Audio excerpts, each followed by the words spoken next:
Welcome students. आज हम बात करेंगे rectangular components of a vector की। अब वेक्टर जैसे कि आप जानते हैं हमारे पास जो ऐसी फिजिकल क्वांटिटीज जो कि हमारे पास मैग्नीट्यूड और डायरेक्शन से रिप्रेजेंट की जाती हैं वो हमारे पास क्या कहलाती हैं, वेक्टर्स कहलाती हैं।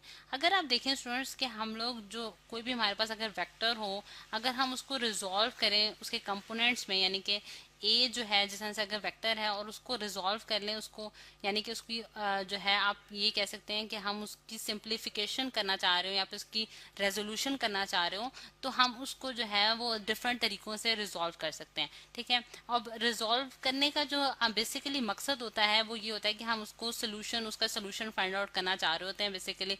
तो अब रेजोल्यूशन जो है वो उसमें जो मोस्ट कन्वीनियंट जो मेथड आ जाता है स्टूडेंट्स, वो हमारे पास ये है कि आप उसको रिजॉल्व करें रेक्टेंगुलर कंपोनेंट्स में। ठीक है। अब रेक्टेंगुलर कंपोनेंट हमारे पास क्या होते हैं, अगर रेक्टेंगुलर कंपोनेंट्स को देखा जाए तो हमारे पास रेक्टेंगुलर कंपोनेंट्स वो कंपोनेंट्स होते हैं स्टूडेंट्स जो कि एक दूसरे के ऊपर 90 का एंगल बना रहे हो, यानी कि वो एक दूसरे से मतलब एक दूसरे के ऊपर जो है वो परपेंडिकुलर हो। आप ये भी कह सकते हैं कि वो परपेंडिकुलर है, या फिर ये भी कह सकते हैं कि उनके दरमियान जो एंगल है वो हमारे पास क्या है, 90 डिग्री का एंगल है। तो ऐसे कंपोनेंट्स हमारे पास क्या कहलाते हैं, रेक्टेंगुलर कंपोनेंट्स। अब इसकी एग्जांपल हम देखते हैं कि हमारे पास किस तरह से हम जो है वो एक वेक्टर को जो है वो रिजॉल्व करेंगे। अब उसके लिए मैं आपको ये दिखाती हूँ कि हम लोग एक डायग्राम कंसिडर करते हैं कि जिस तरह से यहाँ मैं इसको जो है मैं यहाँ से रेज कर देती हूँ स्टूडेंट्स। यहाँ हम एक एक्स एक्सिस और वाई एक्सिस में ड्रॉ करने जा रही हूँ। ये हमारे पास स्टूडेंट्स वाई एक्सिस है और ये मेरे पास एक्स एक्सिस है। ठीक है, ये एक्स एक्सिस हो गया, वाई एक्सिस हो गया। यहाँ मैं एक वेक्टर ड्रॉ करती हूँ जो कि यहाँ से एक एंगल बना रहा है एक्स एक्सिस के साथ। उसका जो एंगल है स्टूडेंट्स वो हमारे पास थीटा एंगल है, यानी कि एक्स एक्सिस का उसने जो एंगल बनाया है वो क्या है, थीटा एंगल। और ये मैंने इसका ओरिजिन है ओ ले लिया है और ये पी इसका एंड पॉइंट है। और इस वेक्टर को मैं बोल्ड लेटर से, यानी कि बोल्ड लेटर से अगर शो करूँ तो ये मेरे पास ए वेक्टर है। ठीक है। अब इस वेक्टर को मैंने बेसिकली रिजॉल्व करना है इसके रेक्टेंगुलर कंपोनेंट्स में। तो अगर हम देखें तो इसके जो रेक्टेंगुलर कंपोनेंट्स जो होंगे स्टूडेंट्स वो क्या होंगे कि ये वाला जो वेक्टर जो है अपनी जो प्रोजेक्शन कर रहा है, यानी कि प्रोजेक्शन का क्या मतलब है कि उसके ऊपर जो उसका साया पड़ा है, इसको आसान अल्फाज में अगर हम देखें, जो इस वेक्टर का जो साया है यानी कि प्रोजेक्शन जो है वो एक्स एक्सिस के अलोंग जो है वो हमारे पास ये बन रही है। ठीक है, ये ओ और इसको मैं एम कह देती हूँ। यहाँ अगर यहाँ तक ये एंड हो रहा है तो ओ एम जो है वो बेसिकली क्या है, हमारे पास इसका एक्स कंपोनेंट है प्रोजेक्शन का, यानी कि इसको मैं ए एक्स भी कह सकती हूँ, ए x into I hat. I hat basically क्या है स्टूडेंट्स, हमारे पास यूनिट वेक्टर है, यानी कि जो हमें बेसिकली क्या बताता है, डायरेक्शन बताता है। और आई जो है वो डायरेक्शन शो कर रहा है अलोंग द एक्स एक्सिस के लिए। ठीक है, और एक्स जो है वो ये शो कर रहा है कि हमारे पास ये एक्स एक्सिस पे कंपोनेंट लाई कर रहा है। और अगर हम इसकी यानी कि ओ पी वेक्टर यानी कि ए वेक्टर की अगर प्रोजेक्शन देखें जो कि वाई एक्सिस पे पड़ रही है, तो वो हमारे पास क्या कहलाएगी, ए वाई इंटू जे हैट। और जे हैट अगेन हमारे पास यूनिट वेक्टर है जो कि वाई एक्सिस में को रिप्रेजेंट कर रहा है।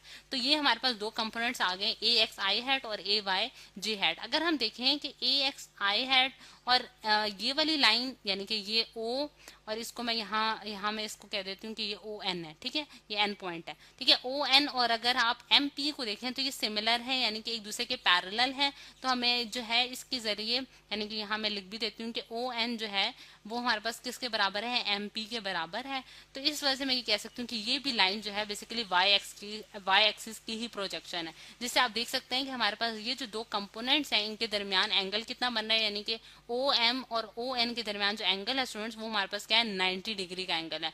और ये हमें बता देता है कि हमारे पास जो हमने रेजोल्यूशन की है वेक्टर की, ओ पी वेक्टर की या फिर ए वेक्टर की रेजोल्यूशन की है, वो हमने किसके अलोंग किया, रेक्टेंगुलर कंपोनेंट्स के अलोंग किया। ठीक है, जो कि हमारे पास एक दूसरे के अलोंग क्या एंगल बना रहे हैं, 90 का एंगल बना रहे हैं। अगर स्टूडेंट्स हम head to tail rule use करें और इन दो वेक्टर्स को कंबाइन करने की कोशिश करें, तो आप देख सकते हैं कि एक वेक्टर जो कि ओ एम वेक्टर है हमारे पास, ठीक है, वो मैंने इस तरह से बना दिया है। और मेरे पास ये जो ओ एन वेक्टर है वो मैं यूं बना देती हूँ कि ओ एन वेक्टर है। अब मैं इसको हेड टू टेल रूल से अगर कंबाइन करूं तो मैं ये देख सकती हूँ स्टूडेंट्स कि यहाँ अगर मैं इसकी इसकी कॉम्बिनेशन करती हूँ बाय हेड टू टेल, यानी कि आप इसको एडिशन ऑफ द वेक्टर भी कह सकते हैं। तो मैं एक का हेड से दूसरे की टेल को जो है ज्वाइन कर दूंगी, ठीक है। तो यहाँ जो है ये मेरे पास इसका रिजल्टेंट बन जाता है, जो कि अगेन मेरे पास ओ पी वैक्टर है, यानी कि ये मेरे पास ए वेक्टर है। तो जिससे मैं ये कंक्लूड कर सकती हूँ स्टूडेंट्स कि मेरे पास जो ए वेक्टर है, यानी कि ए वेक्टर जो है वो बराबर है किसके, ए एक्स आई हेड के प्लस ए वाई जे हेड के, यानी कि ये इन दोनों को एड अप करके ही बना है, सही।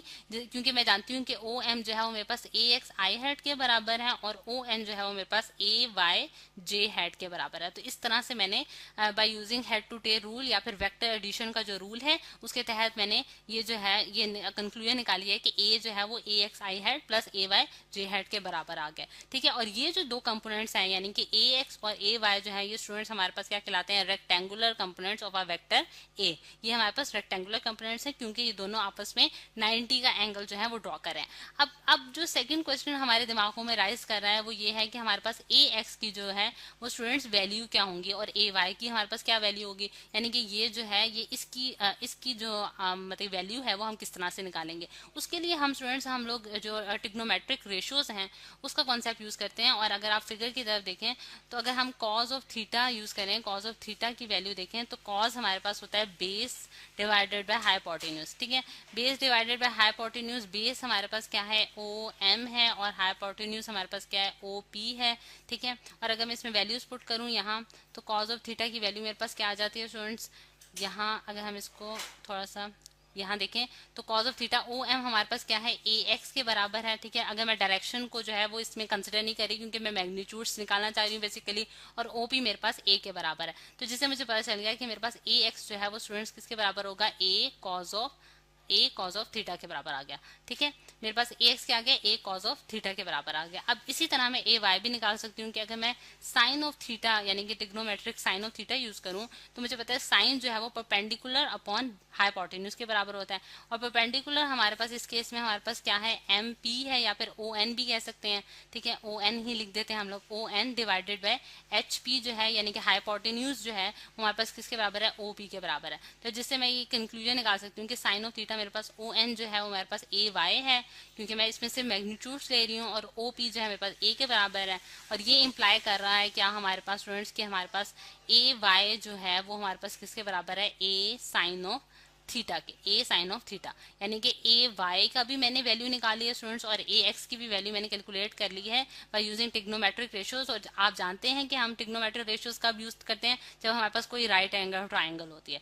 तो हमने ए वाई और ए एक्स की जो है वो वैल्यू कैलकुलेट कर ली है, यहाँ से आप देख सकते हैं। और ये बेसिकली हमारे पास क्या है, rectangular components of a vector A, जिससे आप जो है वो ये वाली जो इक्वेशन है उसमें आप एट द एंड रिजल्ट भी पुट कर सकते हैं। यानी कि अगर आप इसको मजीद सॉल्व करें तो आप ए वेक्टर को इस तरह से भी लिख सकते हैं, ए एक्स की जगह आप ए कॉज ऑफ थीटा डाल देंगे इंटू आई हैट, ठीक है, और plus A sine of theta into J hat, ठीक है। ये आई हैट और जे हैट जो है वो बेसिकली इसकी डायरेक्शंस हमें बता रहे हैं। और ये जो ए है स्टूडेंट्स ये वेक्टर है बेसिकली हमारे पास, और ये दोनों जो स्मॉल ए मैंने लिखे हैं बल्कि मतलब कि कैपिटल है लेकिन बोल्ड नहीं है, और जो वेक्टर है उसके ऊपर मैंने एरो हेड का निशान डाल दिया, ठीक है। तो ये मेरे पास ए इनका जो मैग्नीट्यूड आ गया इंटू कॉज ऑफ थीटा, ठीक है, into I hat plus sine of theta into J है, ठीक है। तो ये हमारे पास स्टूडेंट्स हमने रेजोल्व कर लिया है ए कंपोनेंट को इसके रेक्टेंगुलर कंपोनेंट्स में, जो कि इसको हमें बता रहे हैं कि एक्स एक्सिस और वाई एक्सिस के अलोंग होंगे और बेसिकली इनके दरमियान जो एंगल बन रहा होगा